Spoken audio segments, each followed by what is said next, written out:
Without a shadow of a doubt, I want to welcome you to the Crockett Show in social media history. I want to welcome you to the war zone.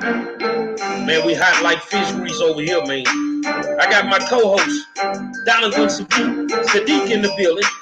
I got the queen, Demetra K. And I got my man, the silent assassin from Texas' tallest fraternity. You don't know nothing about it, and you ain't a true basketball fan. Michael Young from the Phi Slama Jama era. Say, man, Hall of Famers, Team Elijah Warren, Clyde Drexler. But you can't do that without saying that name, Michael Young. Man, we going in. Say, man, I want to welcome you guys to the War Zone. And as I say every night, I want to thank you for your participation.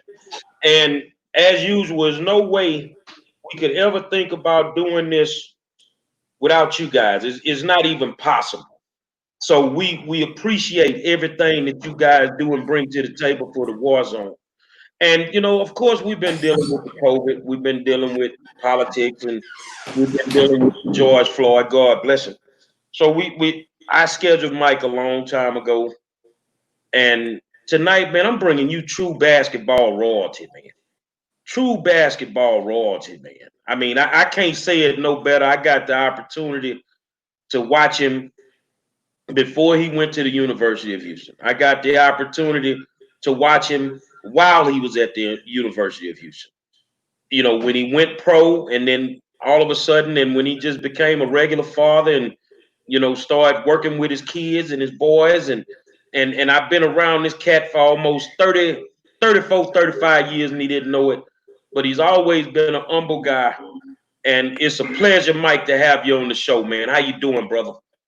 I'm doing great. Thanks for having me on. I've been really looking forward to it. You had me scheduled for a long time, and hey, I've been waiting. Now, in case those don't know, and I hate to throw this in your face if you come from sunny side of Fifth Ward, Mike is a graduate of the greatest high school in the world, which is Jack Yates Senior High School. Look like we done put out so many people in pro basketball, football, everything, because we have. We are just that good. But, I mean, Mike started off as a youth playing ball, and like I say, when he was at Yates, you know, he set the world on fire. He set the world on fire. Could have went almost anywhere he wanted to go in college, and he decided to go across the street to the University of Houston and play for legendary coach Guy V. Lewis, and played with some guys, man, that were just phenomenal. You know, one of my favorites on the Phi Slama Jama team was Ben Adams. He was fly, he was flashy, that curl was all over the place, but he was automatic offense when he hit the floor. So I'm gonna turn this over to Miss Demetra K, because that's how we do it. You got the flow, mama.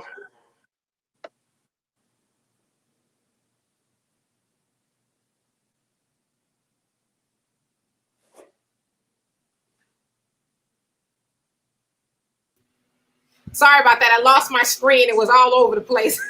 Okay, I can hear you now. All right. So anyway, welcome.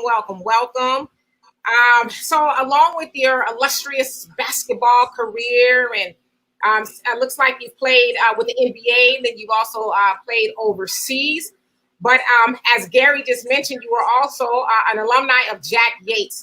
So I'd like to ask you, which brings back better memories, or what has better memories? You being a Jack Yates basketball player or a professional basketball player? Well, you know, I have to say Jack Yates. I mean, that's where it all started. You know, it's in the beginning. You know, and I made my mind up a long time ago when I was at Yates that I wanted to have a basketball career, and coached under Tommy Malone. And hey, he really did a lot for me and really pointed me in the right direction. Okay, so are you still, it says here, the director of basketball operations and performance enhancement at U of H? No, I've been retired for going on 6 years now. Okay. So I just been traveling the country, watching my kids perform, and a little bit of everywhere. So what exactly did that job entail? Well, I wasn't a coach. I was a coach there for a couple years, but more so just taking care of the everyday things that you do to run a program, taking care of the players hands on, taking care of the travel, uh, anything we needed for the basketball team, interviews. I mean, whatever was needed day in and day out. So last question for me right now. From what I understand, you have a daughter that runs track. What made her choose track opposed to basketball like your other children? Well, I tell you, back in the day, and the guys, I know they can vouch for this. You played football, you played basketball, the coach made you run track. And track teaches you to be a better athlete. And I really caught on to that, and it really helped me. And I turned that on to a lot of kids. I had a youth program, My Stars, which stood for Michael Young Stars. I had for 15 years to help kids develop and go to college. And my kids was a part of that. Like my boys, before playing basketball, they had to learn how to run, because at this day and time, if you can't run, you can't play. Donovan? Wow, I'm like I said, I'm sitting with basketball royalty, collegiate royalty, and ever since I've joined the show, it seems like all the big legends came out of Yates High School. I mean, it's like almost like a farm team down there. Okay, but my biggest question is this: when you played basketball and Clyde and Hakeem, I mean, you still had Dr. J playing. You still have like a lot of these great basketball players. I'm talking about real basketball players, not this flashy stuff that they got going on now. I'm talking about you had some guys that can stick. And when you guys were in college, for them to call you guys Phi Slama Jama, I mean, I was overseas, living overseas, and we would get the armed forces feed to your games. And it was just a highlight show. We were like, wait, is this the highlight reel or what's going on? Because you guys there was no outside shooting. It was just all jamming and jamming and jamming. But knowing that you came up in an era where basketball was super competitive, how do you feel about the players today? Because they always talk about their Mount Rushmore of this, Mount Rushmores of that. But to me, if you go back into those collegiate days where you played, I mean, you had Ralph Sampson. I mean, you can just go on and on of these collegiate legends that went on to the NBA, and you were one of those people among them. Yeah, well, to answer that, I tell you, the game is different now than it was whenever I played. Everybody have a workout guy in high school now, and they have AAU basketball. So, back when I came along, we didn't have all of that. The UIL would not let you play summer basketball. The coach opened the gym up in the summer, and you played. So to move on from that, all of these guys now, all the way from high school, they have workout guys, that's helping them. They got AAU basketball, and the game just totally different now. I mean, the game, I know back when I played, it was a lot tougher, a lot more physical. I mean, just overall different. Well, let me ask you this question, because I know at U of H on the football side you had a legend as a coach. You had Bill Yeoman. The man invented the VIA offense. Um, Tell us about your relationship with Hall of Fame coach. I got to say it right, Coach Guy V. Lewis. Well, I could tell you, Coach Lewis was a player's coach. Everybody wanted to play for him. He made playing for him very, very sexy. And what I liked about Coach Lewis, he went in all of the places in Houston. He recruited Houston and Louisiana, and that's where a lot of the guys come from. Akeem just showed up. You know, that was a true blessing. But Coach Lewis recruited a lot. Sterling, Yates, Worthing stayed right at home. Rob Williams from Milby. And, you know, we all played together at McGregor Park, and we wanted to go to the University of Houston and play for Coach Lewis. And also, we wanted to show the world that basketball is not only in New York, it's basketball in Texas. Well, I'm gonna tell you something, man. When you say that about Rob Williams, man, that was one of my favorite players of all time, man. And Coach Lewis definitely recruited Houston hard and Louisiana. He got Ben Anders out of Louisiana. Yes. And the thing is, bro, how did they come up with the name Phi Slama Jama, Texas' tallest fraternity? You know, we were having a great season, really dunking the ball, beating some teams that was highly ranked. We wasn't ranked very, very high. And a guy from the Houston Chronicle named Thomas Monk invented the name Phi Slama Jama, Texas' tallest fraternity. And it just caught on like fire. I mean, you know, the name that he gave us, we played right into that. You know, we would have bets on who would have the most dunks in a game. That game against NC State, against Lorenzo Charles, Derek Wittenberg, and them guys. What was your feeling? I mean, the way that you lost, I've never gotten over that. I watched that game, and I felt in the second half we kind of turned the juice down a little bit. We should have kept running. That was just my opinion. I'm not the coach. We should have kept playing our game. But after that final shot, because that one shot is definitive of, you know, Coach Jim Valvano's career, you always see that last shot. You know, how did you guys feel after that game? Well, of course, it was a terrible feeling. And I would say going into that game after we had played Louisville on that Saturday, that game was played at such a high level, such a great intensity, so many dunks. You know, I think we just kind of sort of underestimated NC State and not saying, hey, those guys in the championship game for a reason.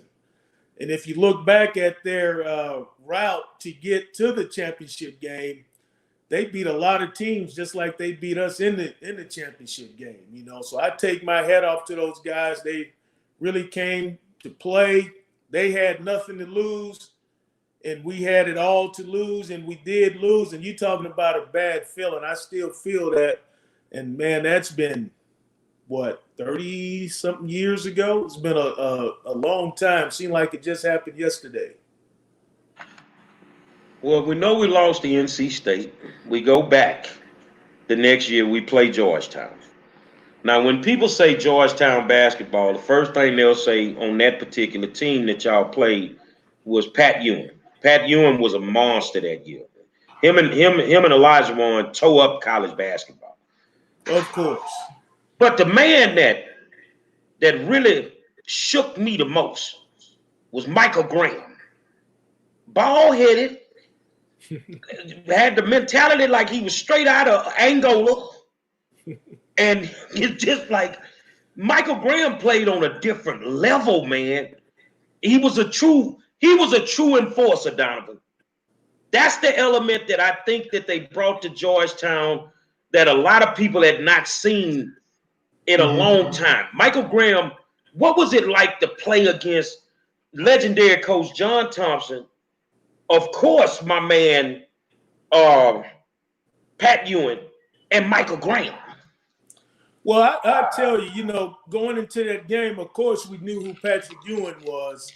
But, you know, Michael Graham was definitely the difference maker. You know, I think he was the one turned that game around, played with such a high intensity, and he was playing like we played, dunking everything, you know, and just came out of nowhere. That championship Georgetown won.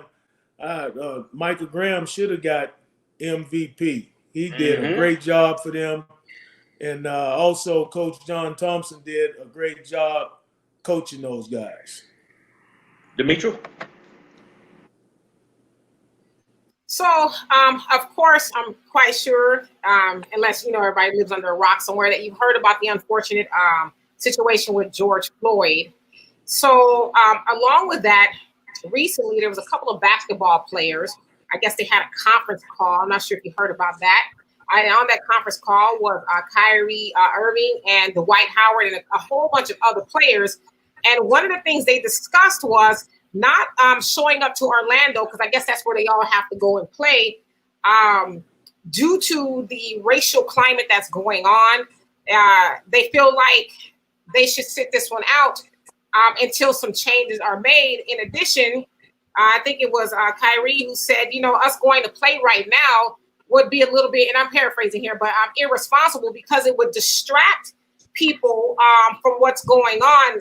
Being that sports haven't been able to be played and stuff, people are now focused on social injustices and things like that. And so he's trying to impress upon everyone else not to play. Now, Stephen A. Smith said it was foolish of them to be saying those things and not wanting to play. And then Shannon Sharp basically said, well, they're bound by contract, so they have to play.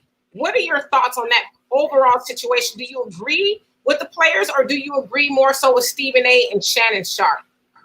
Well, those guys have a contract and a responsibility to the NBA. But due to what's been going on in the world with the COVID-19, you don't want to be insensitive with that. And definitely what's going on and what happened to our brother, George Floyd. I think I totally agree with him. You got to take a step back.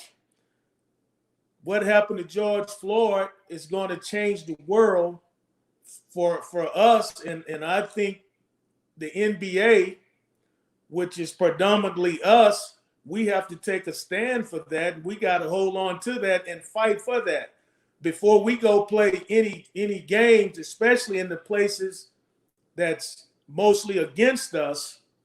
We need to see more change. And I think what happened to George Floyd, we can't let that go. We got to stay on top of that until we have change. Demetri, let me just jump in here real quick because you're on a good subject. Mm-hmm. Mike, you're a good father. He coached one of the greatest Yates basketball. Well, he's the father of one of the greatest Yates basketball players to ever live, which is Joe Young. As we talk about this, I don't know if you even want me to ask this question. How did you feel the night? And I felt that he was racially profiled. That Joe came home in the offseason like he normally does. We know when Joe comes home, Joe gonna come by Yates. He gonna take care of the kids. He's still gonna go mess with grandma in South Union. Just so happened Joe done made a little money, got a nice car. How did you feel when you found out that the Houston Police Department had pulled your son over and were harassing him one night in South Union in Houston, Texas? Of course, I felt terrible about that. And that's the issue we're dealing with right now with George Floyd.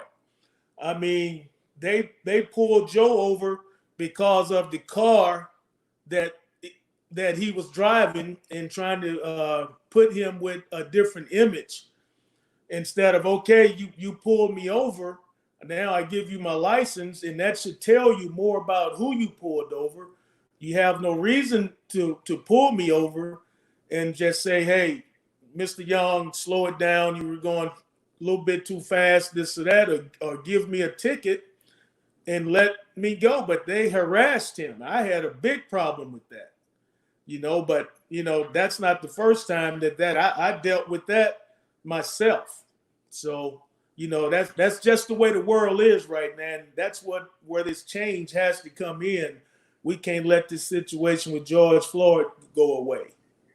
Well, just to let you know, and I'll give it back to Demetri. When I got wind that they had did that to Joe, I immediately contacted the upper brass of the Houston Police Department, and I filed a complaint because I know Joe is an upstanding citizen, Joe is one that comes home and gives so much of his time as well as his money, to help the youth in Houston. And Joe Young did not have to be treated like that. And I told him that we are not going to put up with it. So hopefully, I think since then we've not had a problem with it. But I totally agree with you. I think this is bigger than basketball right now. And we need to sit down for a second before we can get back on the court and just start shooting hoops again. Of course. And one last question before I hand it over to Donovan. So, along with that, the NFL, from what I understand, they pledged a whole bunch of millions of more dollars to, fighting social injustice and things like that. Now, I personally think it's because, obviously they've been hearing a lot of, especially Black people saying, hey, you know what, maybe we should have went along with Kaepernick and abstained from the games and things like that. Do you think the owners of, let's say, either the NFL or the NBA, do you think maybe they're a little nervous and maybe they'll start to, I don't know if the right word is bend, but give in a little bit, acknowledge what's going on, not just the speeches that they're giving, but actually by doing more? Once again, George Floyd is an eye opener. What they did to Kaepernick, it was because he was kneeling for exactly what happened to George Floyd, and they took it the wrong way. I don't think that they're really backing the players in the NFL, in the NBA, because we have such a high percentage of us playing in both of those leagues. So I think they're going to have to step back and get together and start representing us a whole lot better in those situations. With Kaepernick, they either need to give him a job in the NFL front office, or they need to pay him $100 million or something, because he's been out for 4 or 5 years now. It's tough to go back and play now. So if he come back and play, they're going to try to pay him minimum, like they say, hey, get that man a job and pay him. They need to start right there. Absolutely.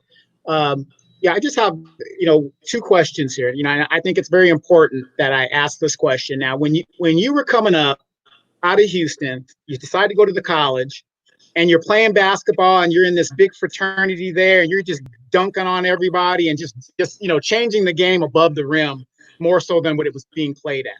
Now, when I was coming up, I was a Dr. J fan until Magic came in. Then I turned on, got into the Magic fan. But I still love Dr. J, cool. And, that was the man. So whenever I talk to legendary players like yourself, because you talk to a lot of, and I'm not bagging on the younger kids because everybody's a Michael Jordan fan, right? Mm-hmm. But Michael Jordan's been retired for a lot of years, and, Chicago was the team. We have a lot of bandwagon fans. So I'm a diehard Laker fan.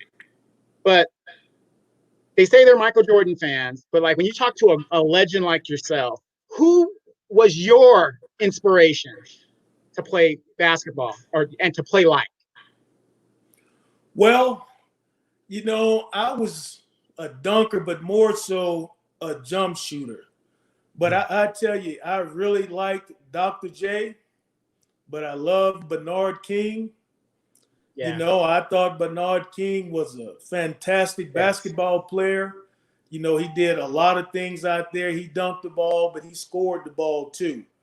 And I just think, like I said, the game has evolved. It has evolved now. It's so much different than it was back in those days. But, it was a lot of guys that I would have really wanted to be like, but I really like Bernard King, and I got a chance to play with Dr. J. So wow, that was a great time. Oh wow! And then my second part of my question is knowing the work that goes into, like you already said that a lot of guys in high school already have training coaches and all that other stuff, but statistically, the numbers to make it to the pro leagues in any division is very small. There's only so many numbers on a roster. So if you had to give a young person some advice, even with their training coaches, what advice would you give them in regards to playing and in regards to their education? Because you got a lot of kids coming out of high school that are going straight to the pros. So what advice would you give them? Well, I always talk about the numbers, especially in basketball for the NBA. It's only so many jobs. I want to say it's like 400 and something jobs, and you have millions of kids going after those jobs. And I talk to my own boys about that, you know, and I really explained to them about the numbers, the percentages. You know, whenever you go and get this scholarship to college, get your degree. You know, Joe has his degree. My son at Rutgers right now, he has another year left, but he have his degree. My daughter, she has her degree from University of Houston. I have a daughter run track for LSU. You know, next year she's going to be a senior. My oldest boy, Michael Jr., he got his degree from Texas Southern. So I put a lot of emphasis on that, and it's very, very important. And I let them know most of the time, whatever you got getting your degree in, that's not what you're going to be employed with. But it's good to have it. You can't go wrong. Whenever you go to get a job, you have everything. So let me ask you this. The Last Dance documentary. A lot of people had a problem with the MJ they saw in The Last Dance. I really didn't. Because, I mean, you come from a school where all we understood was championships. All we understood was hard work. And anybody that played beside you, you had to give us everything inside of you. And if you didn't, you would have a problem at practice. What are your thoughts on MJ and The Last Dance?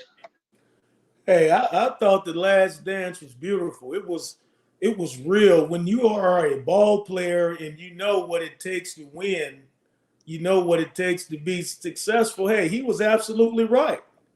You know, he was more so on the line than anybody. Of course, if he wins, he's going to get most of the publicity. But if he loses, he's going to get it too. So he didn't want that to happen. So I thought he was a fearless leader. I think, you know, at the end of the day, it's all about winning. And he did whatever he had to do to actually win. I don't think he hurt nobody nowhere. I think he was great for the game. I think he, you know, all of the salaries and stuff you see now, of course, Michael Jordan and the Magic Johnsons and all of those guys, they had a lot to do with it. But hey, he was absolutely right. When you're in sports and you understand sports, you don't have a problem with that. I thought it was great.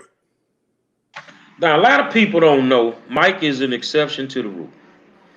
Mike could have sent his kids to any high school that he wanted to send them to. They could have went private. They could have went anywhere.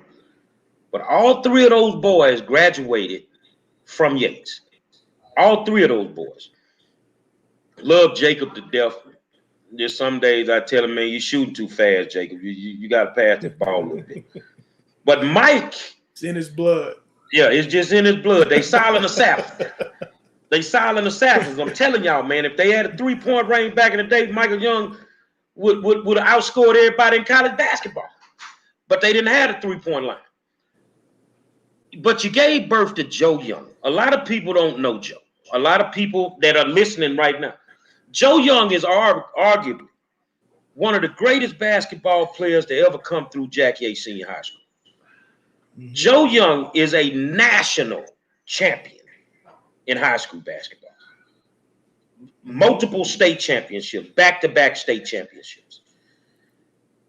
What does it feel like to be a father that you could have sent them anywhere? But tell the people why. If Yates was good enough for you, it was good enough for all your kids. Well, you know, I had such great mentors at Yates, which a lot of people don't believe are actually there. You know, ex-Yates lines, walking the hallways, helping the young people out like yourself. I just wanted them to be a part of that, to see what Yates was all about. When I brought my kids to Yates, the school that felt like they should have went to, the coach asked me, he said, "So where are you going?" I said, "Hey, I'm going to Yates." He said, "You sending your kids to Yates?" I said, "Hey, what's wrong with Yates? I went to Yates." He said, "Oh, you went to Yates?" I said, "Yeah, I went to Yates. I think I'm fine." But I just thought it was a way for them to really see the real world of how the world really is, have a great opportunity, and some people and teachers that really cared for the kids and to really help them accomplish their goals. And that's still going on at Yates. That's what they did for me. And I wanted my kids to be a part of that. Now, of course, we know Joe had a great college career, the same way Jacob is doing. And the good thing, y'all, is I got the chance to not just see him on the court. I got a chance to just sit and talk to these kids, man. They were so focused on academics. Academics were first and foremost. Basketball was like secondary to them when I sat and I talked to them. But Joe is overseas playing right now. I think I'm right about that. Yes. Doing really, really well, man. How did it feel knowing that you got drafted into the NBA to watch one of your babies go into the NBA? It was a very great feeling. Coming up, that's something that he always wanted to accomplish, and it wasn't given to him. He really worked his tail off to get there. But for me to see one of my boys go and play in the NBA, it was priceless. For a father, something that I did for a living, and now I see my son is doing it. He really paid attention to me. And I think that was very important. Dimitri? So, speaking of high school, there is, I guess he's 15, 15-year-old player by the name of Mikey Williams. Are you familiar with him at all? I want to say Mikey Williams ran for my track club. Okay, so I'm not for sure. Mm-hmm. I'm not for sure where he's at, but he, I guess, is one of the best high school basketball players in the nation. He can go to any college he wants. But, in light of all the things that happened with George Floyd and, Ahmaud Arbery, he says that he was seriously thinking about going to a HBCU, which would be a big game changer, just period. I guess they're saying that if he were to do that, it would cause a lot of other students to go to HBCUs. What are your thoughts on that? Well, once again, looking at what happened to George Floyd and the way a lot of the universities responded to that, a lot of your so big universities didn't really handle that situation like it should have been handled. And I think a lot of the kids see that and say, hey, I'm just a basketball player here. Do they really care? I mean, I heard a lot about that. The kids talking about, hey, I'm going to Prairie View. I'm going to TSU Southern. I don't want to go to this college or that college. And I think if he does that, I think it's going to be very interesting. I think it's going to be a lot of people, a lot of kids and parents moving their kids in that direction, And I know back before I even played, all of those schools was very important to us. And a lot of our people went to all of those schools. We can even go to these other universities. So when something happened like what happened to George Floyd, the truth start really coming out and really start showing up, and everybody see what's really going on. So I wouldn't be surprised, and hey, also I wouldn't have a problem with that. I think that would be beautiful. Also, Ice Cube, I guess he has his own basketball league. And, I guess it's the tournament in Vegas. What are your thoughts about black players perhaps leaving the NBA altogether and starting a league of their own? And do you think that would be possible in the near future? Well, before the NBA, there was the ABA. So I think if enough of us get together, and that would really be all about money, you got to have the backing. I think it would be possible, but you got to have a lot of people on board. Now with the contracts and what's going on with that, I don't know how that could really work out, but could it be possible? Of course. It just has to be ran by money. I mean, that's what that's going to be all about. Who has the most money to move this, to move that. Right. Real quick, there was a rumor that you guys might be entering into the 3-on-3 tournament, putting the old team back together. Phi Slama Jama going to show these youngsters how it's done. Hey, I think I could do a good job coaching that team. I can't tell you about playing right now, but I could definitely coach it. Absolutely. If Clyde and all them guys, if they wanted to play, I could definitely coach them. All right. And Geraldo Morora says, what's your take on collegiate players being paid? I think they should be. I mean, they bringing in millions of dollars to these universities, and all they getting really is an education out of it. And they said, well, hey, we putting you out there, to go and make the big money. But, that the chances are very, very, very rare that you're going to make it to the NBA. So I think they really should have the kids on a salary. They can really afford that. A lot of these kids can't even wash their clothes. I mean, after the meal table is over, just want to go out and get some other food or whatever. So, hey, I totally agree with that 100%. I'm gonna ask you to tell the people, because people don't believe it, that Elijah Wan ended up at the University of Houston by mistake. They don't believe that. Tell us what happened. How did he end up at the University of Houston? Well, he showed up in New York to visit Georgetown. I mean, not Georgetown, St. John's. And I think it was Coach Lou, I want to say, if I'm saying his name right. Lou Conaseca. Yeah, they wasn't there to pick him up. So when they wasn't there to pick him up, he looked at his little notepad and said, next stop, Houston.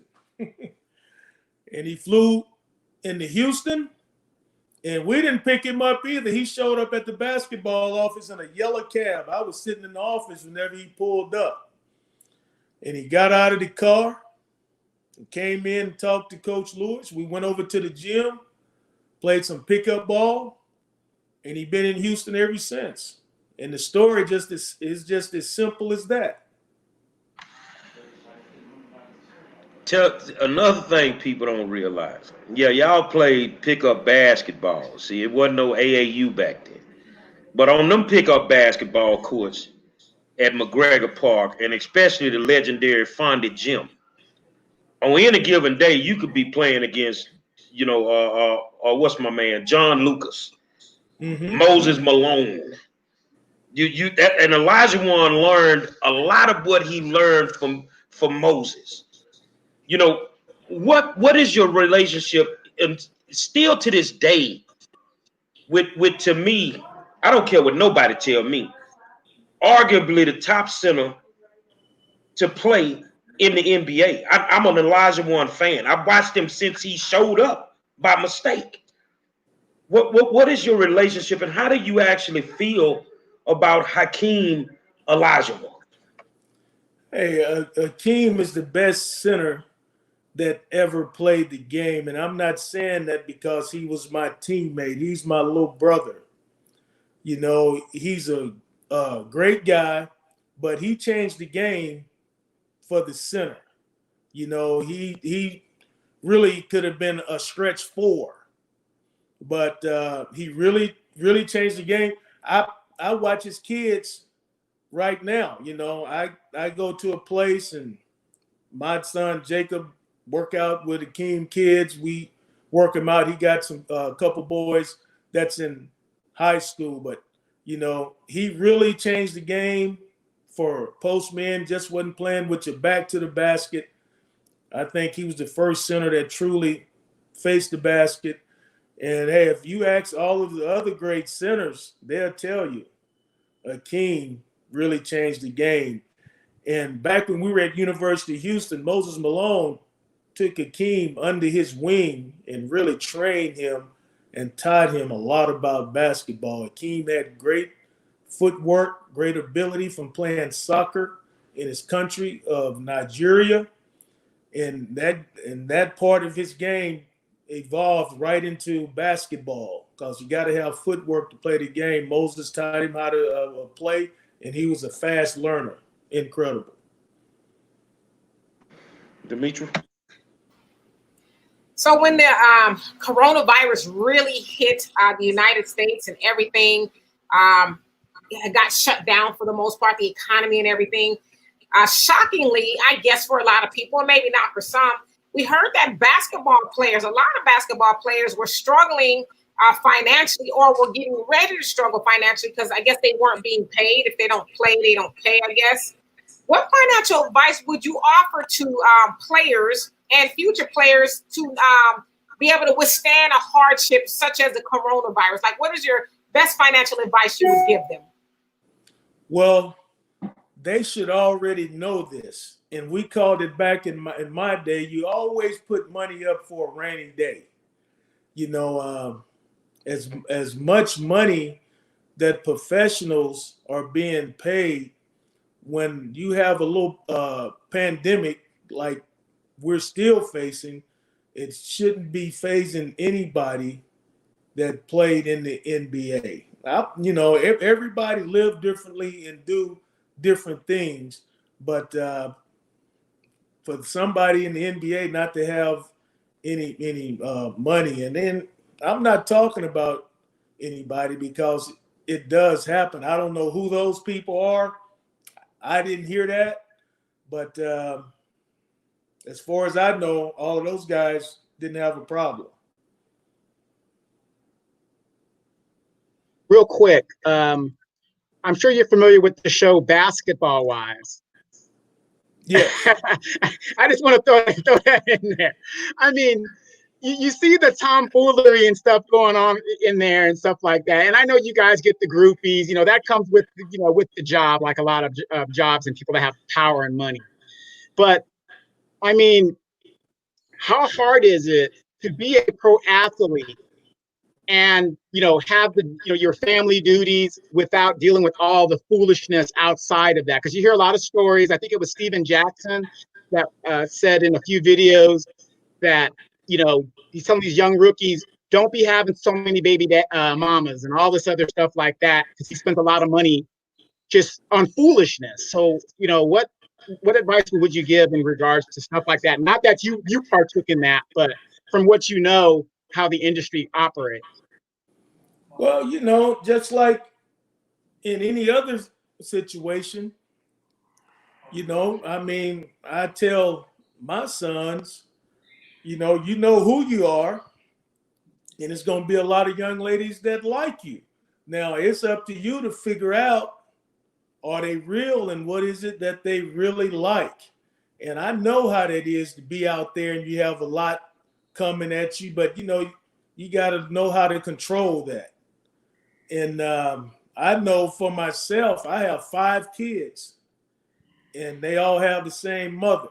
So I was big on that, you know, and, you know, I mean, like I say, it's just a different era now, you know, but even back in my era, you would hear stories like, hey man, this guy here, he got a kid in every city where there's a basketball team. I just think that's crazy. But, you know, as an individual, would it have something to do with how you was raised? Yes. But sometimes it doesn't matter, you know. You just have to have an adult mind and just take control of that. It's really, really tough. And you know, the basketball wives is, I think, you know, I hope that's just for everybody to make some money, because that's crazy. Let me ask you a question, Mike. Mm-hmm. We're finna build a perfect basketball team from the best of your knowledge.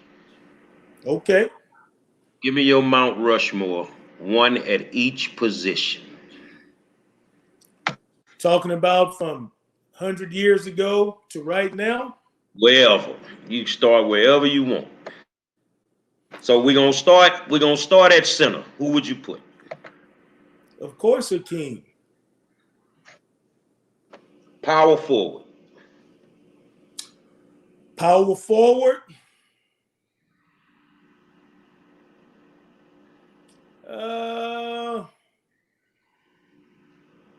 I love Karl Malone. Small forward.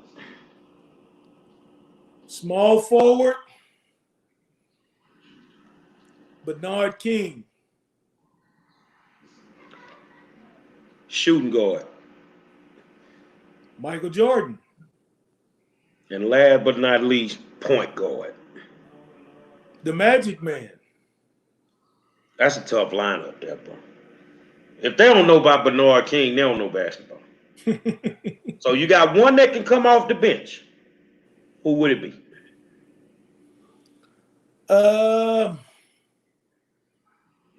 At center, Jabbar. Now, this is the biggest debate of all time. We know Jordan left the league for a short period of time. And Jordan himself said the only team that really kind of scared him was the Houston Rockets. And I think it's true, because I've always said they'd never seen a team with a center like Elijah Moore. They never played anybody like that. And of course, Mad Max wasn't scared to guard him. He'll guard him all day. Mm-hmm. If it could have been done, that last team that Jordan was on before he retired, and won the team with Drexler with the Rockets, who would you take? With Jordan still playing? Yep, Jordan playing. With Drexler. And Drexler was playing for the Rockets when they won their championship. I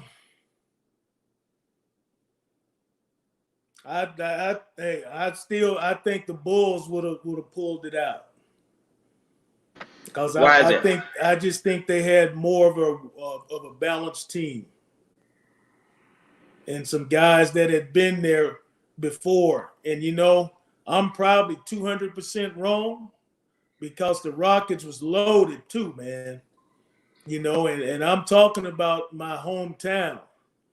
But just from what I know about the game, and those guys had actually been there, you know, I'm sure it definitely could have went the other way. But I think with Jordan still playing, I think they would have won it, because those guys it was just time for them to win. Dimitri? So Jeremiah Smith says, I'm a Knicks fan, but Bernard King over LeBron? Nah. What are your thoughts on that? Two different ball players. You know, LeBron is a point center. He can play all 5 positions, and he's more of a passer than a scorer. So it's all about what you're looking for. You know, I think LeBron, of course, he's more of a well-rounded ball player than Bernard King. But if you're looking for a scorer, I'm going to go with Bernard King. Just like the championship that LeBron then won with Cleveland, Kyrie stepped up on the offensive end and won that. You know, and LeBron did a great job facilitating and doing all of those things, but that's what he do. You know, he makes it tough to beat him when he have the right players around him. To say that he don't want to take the last shot. Right, right. We're talking about Houston basketball, but one thing that we're missing, a couple of weeks ago, we had WNBA legend Cynthia Cooper on the show. And we know that the Houston Comets won 4 championships in a row.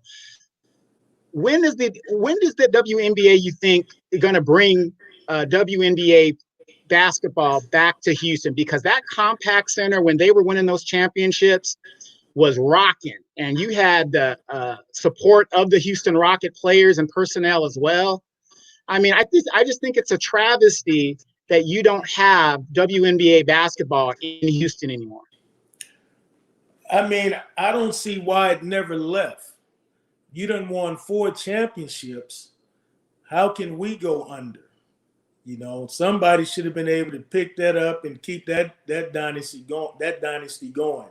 I think it's a lot of great high school basketball players from the Houston area that have went on to college and played in the WNBA from Houston. And, I think we should have a WNBA basketball game here. I love going out and watching them play. Well, let me ask you something, Mike. I'm gonna go Stephen A. Smith now.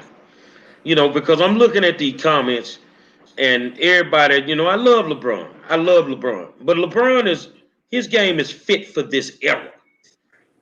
Back when you had to wear your big boys boxers, when folks like Shaq telling you if you drive the lane, I'm gonna touch you up. Explain the difference between back then and now, because if Jordan could play right now, he probably averaged 50 with the way the game is set up. With the way the game is set up. So I mean, back then it was physical. It was very, very physical. And remember when you played NC State, it wasn't a 3-point line. You see what I'm saying? Wittenberg and Lorenzo Charles, they almost shooting from half court. This was Steph Curry. You amazing people now, but them boys were shooting almost from half court. So what's the difference between the game now compared to back then, which I think now is very, very soft? Well, the game has been very protective now. If you notice, you get fragrant fouls just if you even swing at somebody and don't even hit them. Back when I played, when you penetrated to the basket, you knew you were going to get knocked on your back. And it wasn't going to be a foul call. Probably get your tooth knocked out. Probably get an elbow cut over your eyes. But hey, that's how we played. Now, the game at this day and time, they're not letting that happen. So that makes the game easy. I drive in and somebody swing at me. I get a foul. I know I'm not going to be put on my back. I mean, it's totally different. Totally different. And LeBron back in that era, for his style of play, he's a big body, 6'8", 260. But hey, I don't know. I just think that he would have had to bring it, because I mean, I also look at some of the championships that have been won lately with what I call ready-made teams. And I think the old schoolers like the Magics and the Birds, they don't respect it as much because, well, Bird played with McHale and Robert Parrish, but they were drafted. They didn't just go out and get them. You played with what you had. You played with what you had, and it was respected more to win a championship when you played with what you had. They talk about the Lakers. Okay, but they drafted all those guys. They didn't go out and purposely build championship teams. So what's your ideologies on the old way of building the teams, which was through the draft and free agency, compared to now just blatantly using free agency just to build a championship team? Of course, I like the old way. I just think it meant more to put something together that you didn't go out and buy this player and buy that player. You put some guys together and it worked. It's not a better feeling to win like that. Now, you can go out and buy you a team. You can go out and get the best 5 that's in the game right now. Of course, you're going to win.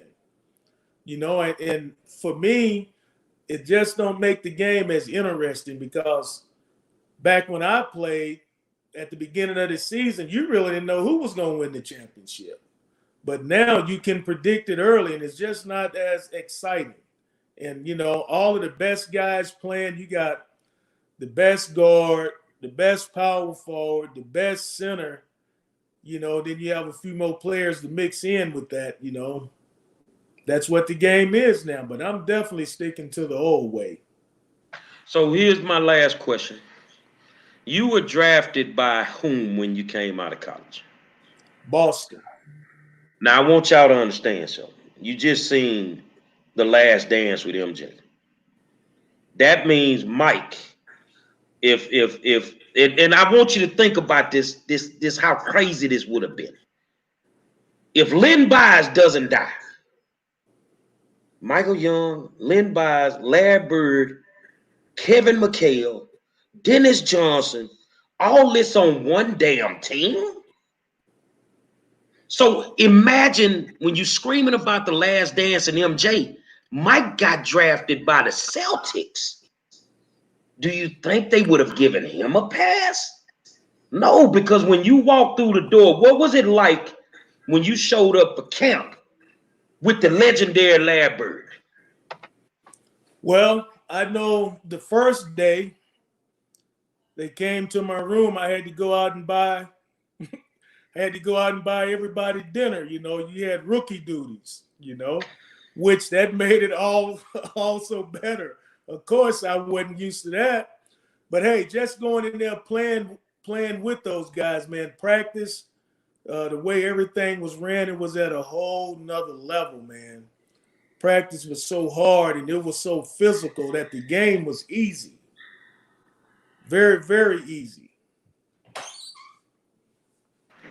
5%. Oh, I'm sorry. What was Red Auerbach like, the owner of the Celtics? He was a old school guy that really understood basketball. He knew he would always go out and draft the guy that he felt like could be a Celtic that nobody else would probably draft. So he was in the game for a long time. And he was real, he drafted and treated a lot of us well.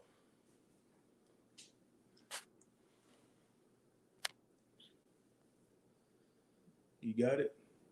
Yeah, and Al Jackson wants to know, did you ever experience racism in the league?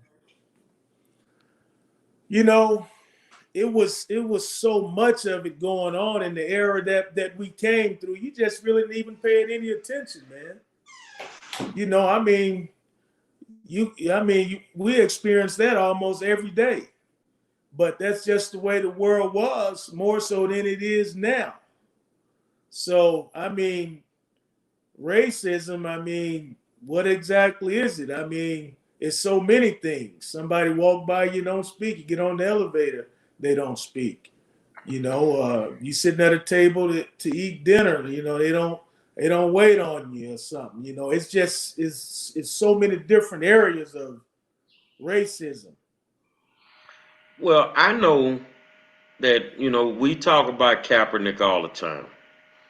But in the NBA, my man Chris Jackson, Mahmoud Abdul Rauf, they did the same thing to Chris.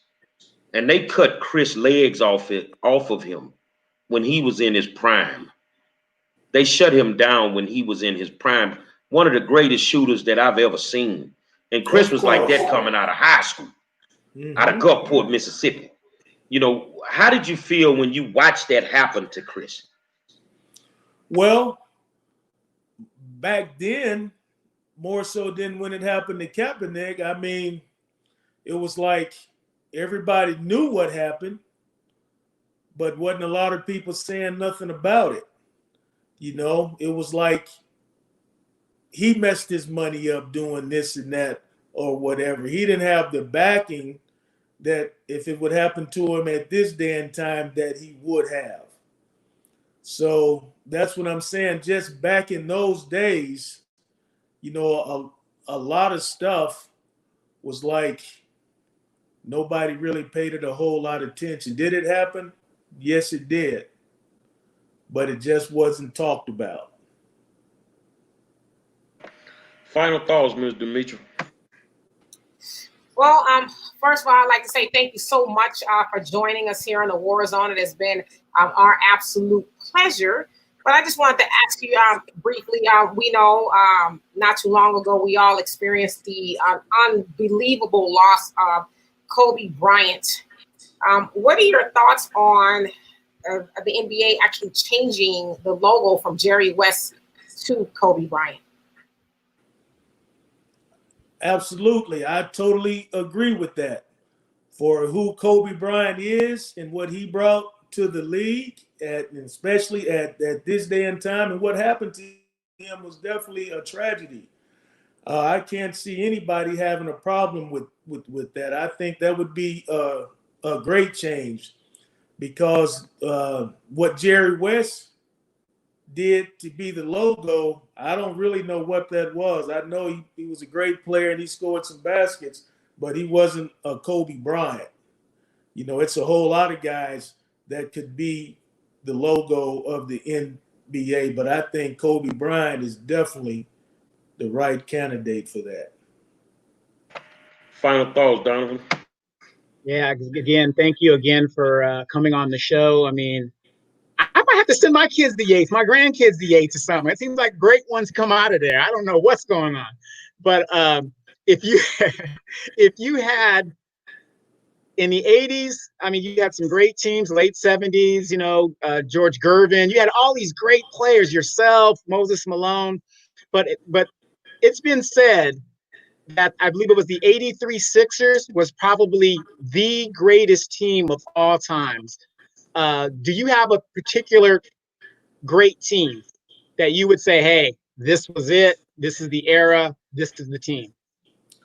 Talking about in the NBA or college? Both. I know back in the day, I thought, the Seattle Supersonics, I love downtown Freddie Brown. I mean, like I said, from that era, speaking about the NBA, man, it was a lot of great teams back then because you didn't know who was going to win. You had the 76ers. You had the Knicks. I mean, it was a whole lot to choose from. Now you already know who's going to win, just like in college basketball. You had, of course, your North Carolinas. I mean, so many schools. Ralph Sampson at Virginia. Right. I mean, a lot of players coming out. I mean, so many teams. The teams in the Final Four, you didn't know who was going to make it to the Final Four. I mean, because back then, that's what March Madness was really created at. All of those who they thought was going to make it got knocked off, just like now. Now, when you mention that Final Four, I think it was the first year that U of A showed up. Who was one of those opponents and me, I'm kind of laughing because one of those opponents who was on that team from North Carolina that didn't actually make it to the finals? You said what? Didn't U of H beat one of the North Carolina teams? Both of them beat us. My sophomore year, we played North Carolina in the Louisiana Superdome. They had Jordan, Worthen, Perkins. Just Blackman. think about all that talent on one team. Oh, that's scary. Yeah, so they were stacked, man. And hey, that's what Jordan became Jordan at. He hit that big shot against Georgetown to win the national championship. But hey, those teams were stacked. Well, I tell you, brother, I appreciate you taking the time out to come and sit down and talk to us. And for those that didn't know, Joe actually, along with his '09 and 10 team in high school, was voted into the Yates Hall of Fame last year. And Joe Young. And, you know, when we sat down to talk this year, I told him ain't no way in hell that Joe gonna be in the Hall of Fame and his dad ain't coming meet him. So this year, Michael Young is, and that's a big deal to us because we've never really had a Hall of Fame. And you know, there's no way that Michael Young is not going into the Hall of Fame. So Young will go into the Hall of Fame. I'm gonna give him a snippet, Mike, but not much. Your teammate is going in. Your other Phi Slama Jama brother, Ricky Winslow, going into the Hall of Fame. Okay. And my big homeboy that left Yates and went to Baylor University and acted a damn fool, Eugene Hall, is going into the Hall of Fame at Yates. Okay. So I appreciate you taking time out. I appreciate you supporting the boys. You know, as much as you and Mom support those boys, because y'all be in them stands screaming just like us. But more importantly, I appreciate you deciding that old high school that we walked them hallways many days for was good enough for you, and it was good enough for your children. And I will say I'm just like you, because every one of my kids walked that hallway at Jack Yates Senior High, and they're Jack Yates graduates. So I appreciate it, brother, with everything in my heart. And I think tomorrow night we're going to have a fabulous show, y'all, because I doubled the guest, Dimitri. I have a current Missouri City police officer that's actually running for a prominent position in the elections, Eric Fagan, coming. And I've got a former HPD police officer who was railroaded out of her job because she tried to turn in the crooked cops. Huh? I told y'all, we gonna bring it to you every night. Every night, man. Say, man, it's that time. And I want to thank y'all for tuning in to the hottest show on social media. It's the War Zone, baby. My co-host, Donovan Sadiq, the Queen, Dimitri K, and basketball legend from Texas' tallest fraternity, Phi Slama Jama, my good friend, Michael Young. And tomorrow night, we're exposing the po-po. You say you gonna protect them when they turn them in? I'm gonna bring you a story that's gonna shock you. Until tomorrow night, we'll talk to you.